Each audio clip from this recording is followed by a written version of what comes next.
জুলাই মিনারকে সাক্ষী রেখে সাবেক আমরা বলছি, হাদির পরে এরকম শত হাদির উপরে হামলা হলেও লাখো হাদি বাংলার ঘরে ঘরে জন্মাবে। গুলি কইরা তোমরা তো আমাদের মারতে চাইতেই পারো, কিন্তু গুলির ভয়ে তোমরা দাঁড়াবো, ব্যাপারটা আসলে এরকম না। ওসমান হাদির উপরে আজকে যে হামলা হয়েছে, তাকে যে টার্গেট শুট করা হয়েছে, হাদির মতো এরকম হুমকি আমরা প্রত্যেক দিন পাই, তারপরে আমরা এসে রাজপথে দাঁড়াই।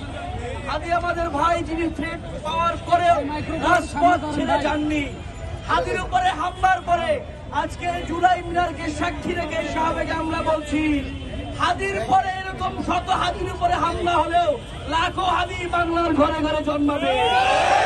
আমরা এখানে প্রত্যেকে দাঁড়িয়ে থাকা একটা জুলাইয়ের প্রতীক। আমাদের জীবন চলে যাওয়া পর্যন্ত এই 2000 শহীদের মান সম্মান ইজ্জত রক্ষা করবো ইনশাল্লাহ। বন্ধুগণ, আমরা দেখেছি আজকে হামলার পরেও যেভাবে করে আমরা দেখি বিশ্বের অন্যান্য জঙ্গি গোষ্ঠী হামলার পরে মানুষকে মেরে ফেলার পরে পাবলিকলি এসে স্বীকার করে, আওয়ামী লীগের অ্যাক্টিভিস্টরা স্বীকার করছে ওসমান হাদির উপরে হামলা আজকে আওয়ামী লীগই করেছে।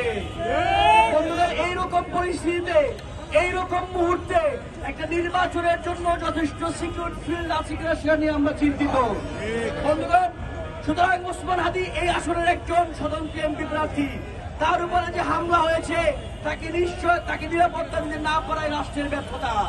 আমরা দেখি স্বরাষ্ট্র উপদেষ্টা গিয়ে মানুষের মধ্যে আলু কতখানি আর ঝোল কতখানি, আলু আর ঝোল পরিমাপ করেন। এই আলু আর ঝোলের স্বরাষ্ট্র উপদেষ্টাকে আর দরকার নাই। আলু আর ঝোলের স্বরাষ্ট্র উপদেষ্টার থেকে আমরা নিরাপত্তা নিতে পারি এমন স্বরাষ্ট্র উপদেষ্টা চাই।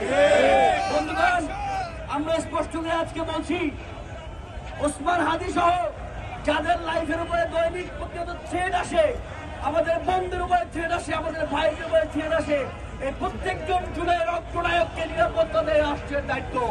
যদি রাষ্ট্র ব্যর্থ হয়, তাহলে এই রাষ্ট্র যেই প্রতিশ্রুতি নিয়ে, যে ওয়াদা নিয়ে 8 আগস্ট বসেছিল, সে 8 আগস্টের প্রতিশ্রুতিকে তারা ভঙ্গ করবে। এই আলু আর ঝোলের উপদেষ্টার দরকার নাই, আমরা নিরাপত্তা দিতে পারে এইরকম উপদেষ্টা চাই। বন্ধুগণ, আমি আপনাদেরকে অনুরোধ করবো, সারা দেশের সকল সহযোগীদেরকে অনুরোধ করবো, আপনারা ঐক্যবদ্ধ হন। যারা এই জুলাই সহ গত 15 বছরে ফ্যাসিবাদ বিরোধী আন্দোলনে ছিলেন, আজকে আমি উদাত্ত আহ্বান জানাচ্ছি, আমাদের এখন এক হওয়ার সময়। ন্যারেটিভের খেলায় পরে বিভক্ত হওয়া যাবে না। আজকে কোন ন্যারেটিভ নেই, কোন গেরিয়ারিয়া নেই। আজকে জালেম এবং মুসলিমের পার্থক্য সুস্পষ্ট। আজকে যারা হাদির উপরে হওয়া গুলির নিন্দা জানাবে, তারা মুসলিম, তারা আমাদের ভাই। তারা উল্লাস করবে, তারা জালেম, তারা শেখ হাসিনা এবং শেখ মুজিবের সন্তান, তাদের সঙ্গে আমাদের কোনো সম্পর্ক নাই। আমি বিএনপিকে, জামাতকে, ছাত্রদলকে, শিবিরকে আহ্বান জানাবো, এটাই ঐক্যবদ্ধ হওয়ার সময়।